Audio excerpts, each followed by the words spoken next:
मुंबई महाराष्ट्रापासून स्वतंत्र करणं, वेगळी करणं, याच्यासाठीची ही सगळी खटाटोपी या लोकांचा चालू आहे. ही करप्शन आणि कन्फ्युजनची युती आहे. भ्रष्टाचाराच्या गोष्टी तर फडणवीसांनी करूच नाहीत. राज्यकर्त्याचं प्रेम हे राज्यावरती असायला पाहिजे, सत्तेवरती असतं कामा नये. ही बसवलेली माणसं आहेत सगळी. ह्यातला बसलेला माणूस कोणीच नाही. आणि बसवलेला जो माणूस असतो ना, तो फक्त धन्याचा ऐकतो. मालक एक मुंबईकर म्हणून मी आज जेव्हा घरातनं बाहेर पडतो ना, खरं सांगू तर मला लाज वाटते. मुंबई खराब व्हायला एक काळ लोटला. पुढं ते बघणार नाही.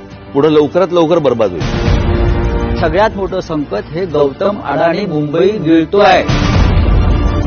बाहेर पडलो तर जिथे मला 10 मिनिटं लागत होती तिथे आज मला 1 तास लागतो. काही गोष्टींकडे राजकीय पक्ष म्हणून न बघता मला असं वाटतं राज्य म्हणून पाहणं गरजेचं आहे. दुर्दैवाने मी असं म्हणेन की आजचे राज्यकर्ते हे मुंबईकर नाहीयेत.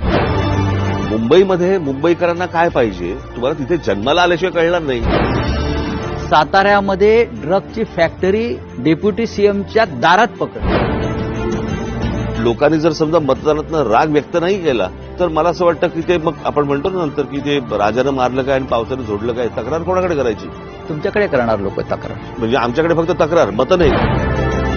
आता हे जिथे निर्विवाद आलेत, कोणीच नाही, त्यांनी कसं दाखवायचं काळं बोटावर? वाटलेल्या नोटांमुळे झालेला वाटलेल्या नोटांमुळे झालेला प्रॉब्लेम आहे. त्याच्यामुळे नोटाचा पण अधिकार गेला.